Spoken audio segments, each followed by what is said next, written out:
저는 오늘 하나님의 증거를 전할 때라는 제목으로 하나님 말씀 전하고자 하는데, 오늘 이 고린도 2장은요, 고린도 교회의 상황, 그리고 바울의 어떤 선교 방법에 대해서 그 내용을 담고 있습니다. 바울은 고린도 교회 편지를 쓰면서 그들에게 성경적인 지혜와 그리스도의 십자가의 중요성에 대해서 강조하고 있죠. 그리고 세속적인 지혜, 그리고 학문과는 비교할 수 없는 정말로 그 대단한 그리스도의 십자가의 복음을 설명하고 있어요. 여러분, 바울의 복음의 핵심이 무엇입니까? 그리스도의 십자가와 부활이에요. 바울은 오늘 본문에서 선교적인 목표, 그리고 그리스도인으로서 그리스도인의 믿음의 근거, 그리고 성령님의 역할에 대해서 어떤 중요한 원칙들을 이렇게 보여주고 있습니다. 그렇다면 바울은 어떻게 복음을 전했습니까? 오늘 말씀에도 기록되어 있듯이 바울은 복음을 전할 때 세상적인 어떤 화술이나 지식적인 접근으로 전하지 않았다라고 기록하고 있어요. 세상적인 화술, 지식적인 접근으로 접근하지 않았다. 1절 말씀을 보면, 형제들아 내가 너희에게 나가 하나님의 증거를 전할 때 말과 지혜의 아름다운 것으로 아니하였나니, 말과 지혜의 아름다운 것으로 아니하였다. 고린도전서 1장 17절에 있는 내용과 일맥상통하죠. 그래서 바울은 여기서 자신이 복음을 전하는 것은 사명이지만, 그렇다고 해서 이게 대단한 언변이나 화술, 어떤 지혜 있는 지식적인 어떤 말로 전하지 아니하였다라고 강조하고 있습니다. 그 이유 중에 하나가 무엇입니까? 이 말씀 여러분 포인트예요. 그리스도의 십자가가 헛되지 않게 하려 함이라 기록하고 있죠. 예수 그리스도의 십자가의 복음을 헛되지 않게 하기 위해서 세상적인 지혜의 말로 하지 아니하였다 기록하고 있습니다. 저는 이 바울의 언급은요, 굉장히 다행이라고 저는 생각을 해요. 저 역시 전도할 때요, 빼어난 말씀씨가 있는 게 아니기 때문에 정말 부족하구나 하는 것을 많이 느껴요. 설득력 있게 다가가기 정말 쉽지 않더라고요. 올해는 정말로 이 마음이 뜨거워지고 부흥에 좋은 징조로 여겨지고 있습니다. 움직이고 전도하다 보면 하나님께서 반드시 채워주실 거라고 믿어요. 분명한 것은 소신대로 나갈 것이고 원칙대로 갈 것이기 때문에 그냥 제 말씀 잘 따라오시면 될 것 같습니다. 무엇보다도 우리는 예수 믿는 자이고 또 기쁨의 교회 개척 때부터 있었고 정말로 하기 때문에 우리부터 다져줘야 돼요. 특별히 말 조심하고요. 특별히 덕이 되는 얘기하고, 그렇게 복음을 전할 때마다 느끼는 것인데 정말로 제 입술에 어떤 부족함을 느끼겠더라고요. 이런 상황을 보면서 느끼는 것은 이 둔한 입술, 이 바울이 말한 대로 어떤 말재간이나 지식으로 복음을 전하는 거다라고 하면은 저 같은 사람 못했을 것 같아요. 그런데 그런 게 아니다, 나도 그렇게 안 한다라고 바울이 이야기하잖아요. 실제 바울이 왜 이런 얘기를 했겠습니까? 실제 바울이 전도를 해보니까 그런 것을 느껴지는 거예요. 그런 것이 느껴지는 거예요. 말로 어떤 특별한 화술로 되지 않는다, 성령께서 강하게 역사하지 않으면 안 된다라는 것을 스스로 체득한 겁니다. 그래서 실제 전도해보지 않고는 느낄 수 없는 정말로 천금 같은 경험이에요. 아무튼 여러분, 전도에 힘을 쏟기를 소망합니다. 오늘 1절 말씀에 바울이 이렇게 말합니다. 하나님의 증거를 전할 때, 여기서 증거라는 것은 마르테리온이라는 단어입니다. 증인이라는 이야기도 되고, 그런데 이제 오래된 사본을 보면 미스테리온, 우리가 미스테리 하죠. 이 비밀이라는 뜻입니다. 이 두 가지의 뜻이 복합적으로 담겨 있는 말이에요. 그래서 하나님의 증거와 더불어서 하나님의 비밀로 해석됩니다. 그 내용에 큰 차이가 없기 때문에 서로 상통하는 말이죠. 다시 말해서 하나님께서 주시고 하나님을 내용으로 삼는 증거, 복음을 가리키는 거예요. 하나님께서 자신을 계시하셨고 그 계시의 중심은 그리스도의 역사입니다. 바울은 하나님을 말한다는 것은요, 그리스도가 말하는 것이고 곧 그것이 뭡니까? 십자가의 도예요. 십자가의 도. 성경을 보면 바울 역시도, 말씀을 보면은 저 역시도 느끼는 거지만 바울 역시도 화술이 뛰어나지 않았어요. 말 주변이 좀 부족할 수 있습니다.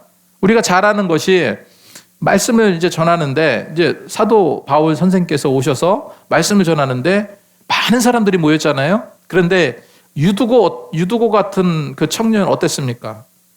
바울의 설교를 듣다가요, 너무너무 졸려가지고 창틀에 걸쳐 앉아 있다가 떨어져서 죽었습니다.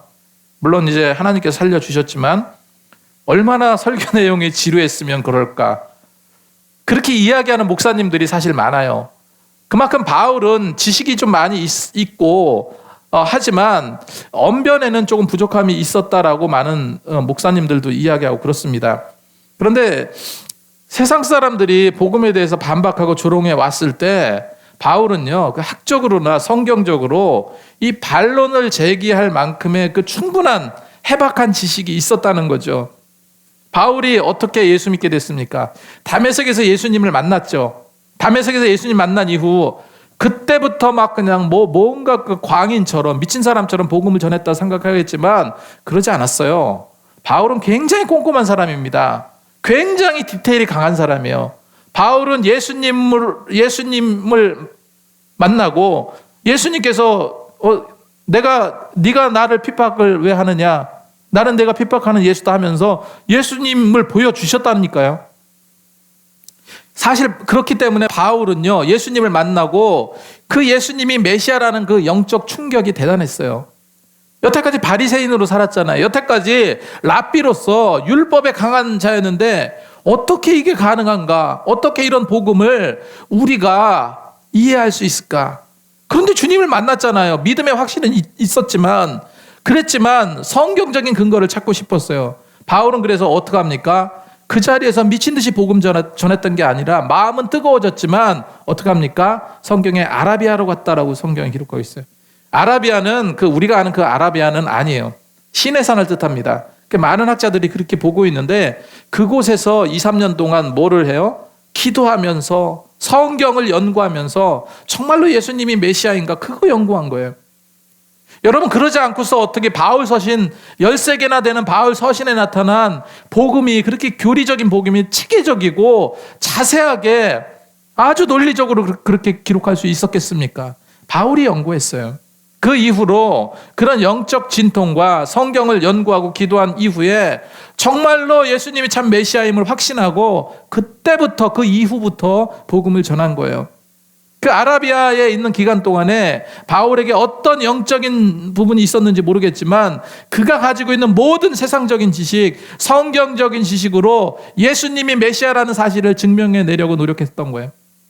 이것은요, 이미 예수님을 만났기 때문에 마음은 뜨거웠지만 그 논리로, 이성적인 판단으로 성경에 나타난 어떤 정통성을 체계적으로 확립하기 위해서 바울이니까 가능했죠. 그만큼 지식이 있기 때문에.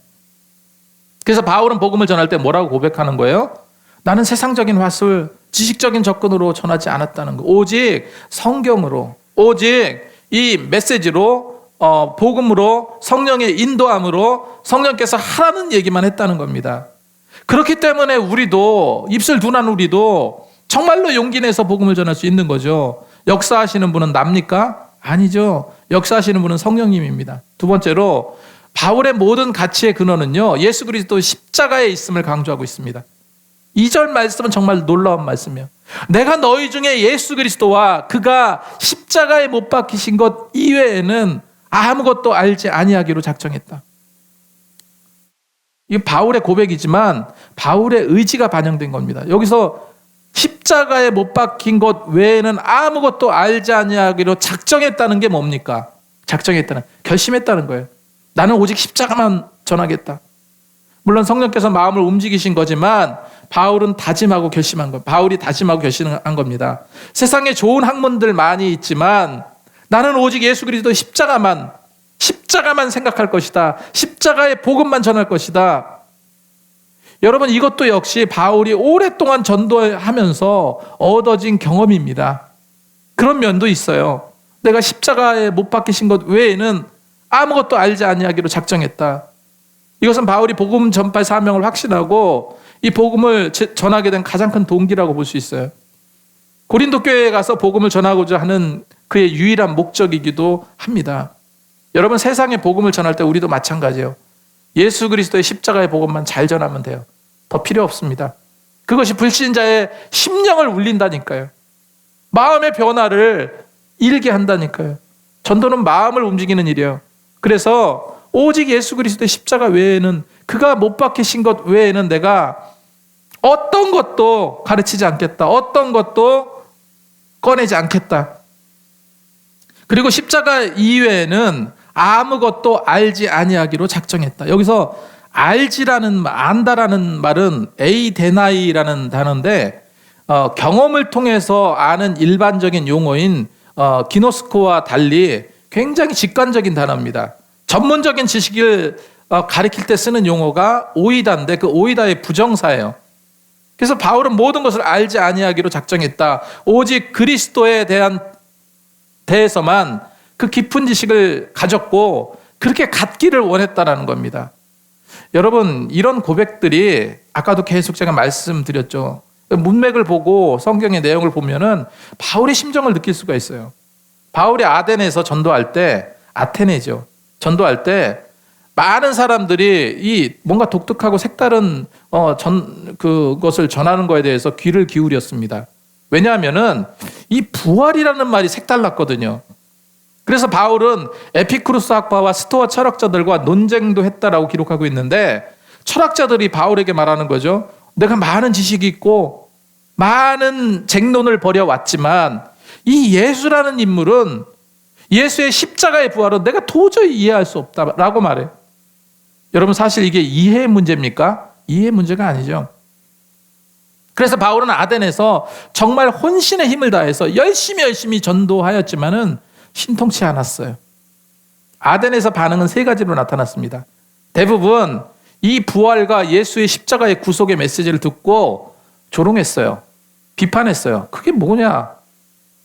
그리고 또 다른 반응은요, 호기심과 관심을 가진 사람들이 있었어요. 아, 그래?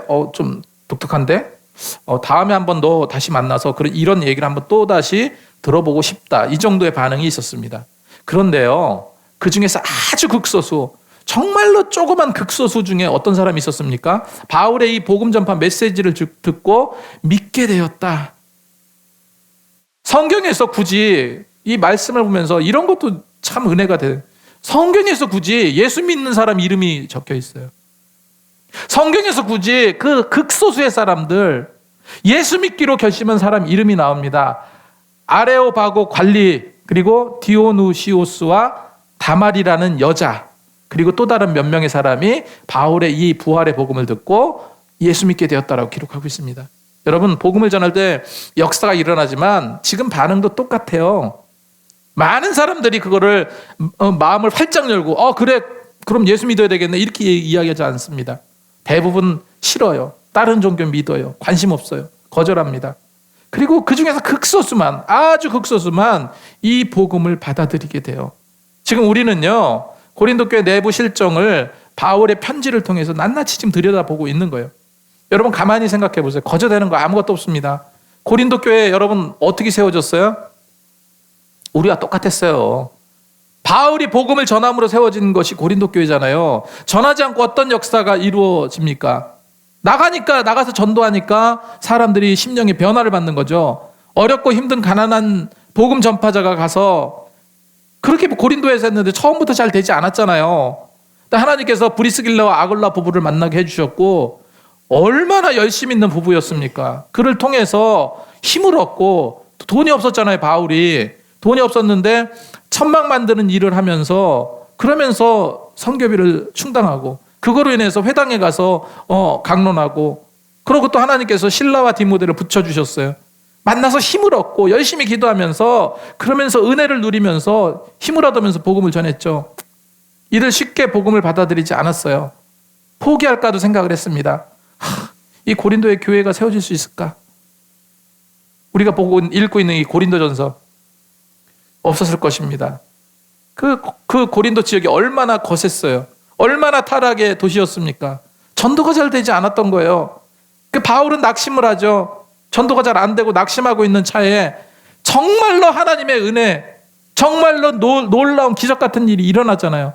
바울도 역시 계속 기도하면서 복음을 뿌렸는데 생각지 않게 회당장 그리스도보와 그 가족이 이 복음을 듣고 예수 믿겠다고 한 거잖아요. 나 예수 믿겠다, 세례를 받겠다. 회당장이 예수 믿게 되었습니다. 정말 대박 사건이죠. 난리가 난 겁니다. 여러분, 전도하다 보면 정말 이런 드라마틱한 스토리들이 앞으로도 많이 생겨날 것 같아요. 정말로. 회당장이 예수 믿으니 그 수하에 있는 사람들이 어떻겠습니까? 더 복음을 더 많이 받아들였겠죠. 이처럼 성령의 역사는 생각지 않게 사람 마음을 움직이게 되더라는 거예요. 그래서 기도가 필요한 겁니다. 심할 때 하나님께서 바울에게 말씀하시면서 위로를 주시잖아요. 예전에 한번 봤죠. 사도행전 18장 10절 말씀에 내가 너와 함께 있음에 어떤 사람도 너를 대적하거나 해롭게 할 자가 없을 것이니 이는 이 성 중에 내 백성이 많음이라. 그렇게 말씀하시면서 고린도 이 지역 구원받는 자들이 많아. 더 열심히 전도해. 하나님께서 또다시 바울을 위로해 주신 거예요. 그렇게 전도함으로써 어떻게 됩니까? 그 억센 고린도에 예수 믿는 자들이 생겨나고 그들을 통해서 고린도 교회가 생겨나게 된 거잖아요. 바울이 열심히 거기서 1년 6개월 동안 복음을 전하면서 교회가 어떻게 됩니까? 부흥하게 된 거예요. 여러분, 우리 기쁨의 교회도 마찬가지입니다. 거저되는 거 아무것도 없습니다. 정말 열심히 복음을 전해야 돼요. 그래야 교회다워지는 것이고 교회로서 역할을 감당하게 되는 것입니다. 바울인 그리스도에 관한 지식만이 참이고 십자가에 죽으신 그리스도를 전하는 것이 가장 합당한 것이라는 것을 깨닫고요. 오직 그 복음을 증거하는 데 전심전력을 다했어요. 그런데 또 바울은 이 굉장히 놀라운 인간적인 공감을 얻게 하는 말씀도 있어요. 바울은요, 인간적인 어려움도 토로합니다. 오늘 3절 말씀에 이렇게 기록하고 있죠. 내가 너희 가운데 거할 때 약하고 두려워하여 하고 심히 떨었노라. 내가 너희 가운데 거할 때 약하고 두려워하고 심히 떨었노라. 약하고 두려워하고 심히 떨었다. 여기서 약하다는 것은 바울이 육체적으로 허약함을 말하는 게 아니에요. 물론 바울이 그 전에 이따금 자신의 육체의 허약함을 언급하긴 했습니다. 그런데 이 본절 전체 문맥을 보면 육체적인 어떤 허약함이 아니라 마음의 상태를 지금 말하고 있는 거예요. 어떤 일을 할 때, 여러분, 내가 어떤 일을 할 때 제대로 안 되면 어떻게 돼요? 낙심이 되잖아요. 절망하잖아요. 내가 장사를 하는데 너무 장사가 안 돼. 그러면 그만두면 돼요. 다른 일 하면 됩니다. 공부가 안 돼. 그냥 공부 때려치고 적성에 맞는 거 찾으면 됩니다. 하지만 복음 전하는 일은 그렇게 할 수 없잖아요. 복음을 전할 때 막 손가락질하고 조롱하고 핍박하고 인간적인 어떤 감정이 다치다 보니까 낙심하고 힘들어지게 되는 거죠. 근데 복음은 포기할 수 있습니까? 포기할 수 없는 거예요. 바울도 인간이기 때문에 그런 어려움과 힘듦이 있었던 거예요. 마음이 얼마나 힘들었으면 두렵고 심히 떨었다라고 표현했을까? 여러 이유들이 있겠지만 아까도 말씀드렸던 것처럼 아덴에서 제대로 복음이 안 되고 고린도에서 제대로 안 되고 그랬을 때 어떤 마음에 어떤 경직된 마음, 두려운 마음이 있었다는 거예요. 물론 전도라는 것은 실패는 있을 수 없죠. 하지만 인간적인 감정이 바울에게도 그 같은 감정이 좀 연약한 그런 인간의 모습이 있었다는 겁니다. 그렇기 때문에 뭐가 필요합니까? 그렇기 때문에 특별히 복음을 전할 때는요, 성령님을 의지하고 나가는 거예요. 그래서 내 인간적인 감정에 연연하다 보면은 정말 못할 것 같아요. 앞전에도 언급했듯이 고린도 지역 얼마나 이교도들의 강한 세력들이 있었고 철학자들의 사변과 교만스러운 태도 그리고 음탕한 도덕적인 타락, 이것이 난무하는 곳이잖아요. 이렇게 억센 곳에서 복음을 전하려고 했을 때 그 느꼈던 그 인간적인 중압감이 얼마나 심했겠습니까? 바울은 강하고 담대한 대사도이긴 했지만 자아의 나약함을 인정하고 또 때로는 두려워할 줄 아는 그런 것을 겸비한 인격자였음을 보여주는 대목이에요. 세 번째로, 그렇기 때문에 바울은 오직 하나님의 능력만 의지했습니다. 한번 따라하겠습니다. 하나님의 능력만 의지하자. 4절 말씀에 내 말과 내 전도함에 설득력 있는 지혜의 말로 아니하고 다만 성령의 나타나심과 능력으로 하여 기록하고 있어요. 내 말과 내 전도에 설득력 있는 지혜의 말로 하지 아니하였다. 이 설득력이라는 것은요, 이 원어적인 그 단어의 뜻을 보면은 유혹하는 말이에요. 유혹하는 말. 그럴싸한 말 있잖아요. 사람 말에 넘어간다고 하죠. 보이스피싱 이런 거 왜 넘어갑니까? 그 현란한 말솜씨, 어떤 위기의식을 주고 하니까 거기에 홀딱 넘어가요. 그죠? 그런 말을 말해요. 그게 우리 그 곱상하게 설득력 있는 말, 지혜의 말 이렇게 표현한 겁니다. 그런데 이게 복음에 통하지 않는다는, 인간의 이성을 교묘하게 사용하는 그런 유혹의 말이 아니라 인간의 지혜가, 인간의 지식이 상상해낸 어떤 설득력 있는, 설득적으로 말하는 것을 의미하지 않는다. 그런 것은 아예 바울이 접근하지 않았다. 다시 말해서 인간적인 논쟁이나 설득으로 하지 않았다. 오직 예수님의 복음은 어떤 논쟁이나 설득으로 이해될 성질이 아니다. 성령께서 역사하셔야 하고 성령의 능력이 아니고서는 이해될 수 없는 것이 복음입니다. 그래서 바울은 다만 성령의 나타나심과 능력으로 하여 이렇게 말하고 있었던 거예요. 그래서 성령의 나타나심에 의존해서 설교했으므로 복음을 듣는 자에게 계속해서 더 확실한 확신을 심어 주었던 것입니다. 5절 말씀에 너희 믿음이 사람의 지혜에 있지 아니하고 다만 하나님의 능력에 있게 하려 하였노라. 너희 믿음이 사람의 지혜에 있지 아니하고, 바울이 왜 인간의 지혜로 사용하고 인간의 지혜로운 말로 사용하지 않았는지 그 이유를 설명하고 있죠. 성령의 능력으로 말미암아 전도하고 가르친 이유는 고린도 교회의 믿음 역시 하나님의 능력 하에서 생긴 믿음이길 원했던 겁니다.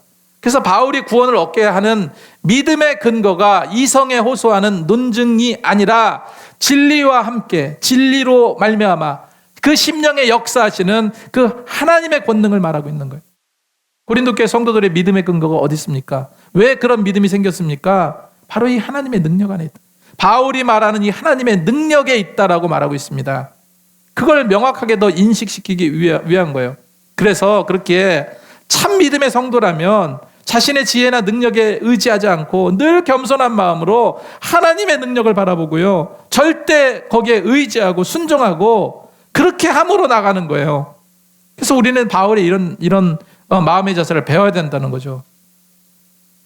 여러분, 어렵고 힘든 시기에 체념해버리면 아무것도 될 게 없습니다. 전도하며 만나고 있는 무수한 사람들, 더 심각해요. 예전에 전도할 때하고 너무 많이 더 달라. 교회 가면 마음이 편해야 되는데 오히려 더 불편하대요. 교회 가면 즐거워야 되는데 별로 안 기쁘대. 교회 가면 사람들 만나는 게 반가워야 되는데 별로래. 마음이 더 불편하고 힘들대요. 교회가 교회답지 못하대요. 왜 교회가 세상적 이익 집단보다 더하냐고 이야기합니다. 여러분, 이거 물론 우리가 반성하고 회개해야 될 일이겠지만, 그런 이유도 있지만, 매스컴이 교회를 그렇게 와전시키고 특별히 득세하고 있는 이단들이 교회를 얼마나 깎아내리고 있는데요. 여러분, 정말 기도 많이 해야 돼요. 계속 추락하는 이유가 이단들 때문이에요. 우리 같은 작은 교회가 그러면 어떻게 해야 될까? 여러분, 어떻게 해야 되겠습니까? 그냥 다른 거 없어요. 성경이 말씀한 대로 열심히 교회를 섬기고 그 사랑을 실천하고 그냥 기쁘게 복음 전하면 되는 거예요. 그 아주 기본적인 것조차도 제대로 못하기 때문에 그렇게 욕을 얻어먹는 겁니다. 여러분, 우리 기쁨의 교회 2024년도 분명히 교회다운 교회를 섬기고 이웃을 섬기고 더 깊은 믿음의 뿌리를 내리는 한 해가 반드시 될 겁니다. 그러기 위해서 함께 노력하고요, 더 기도하고 더 충만한 은혜 가운데 거하시는 저와 여러분이 되시기 바랍니다. 기도하겠습니다.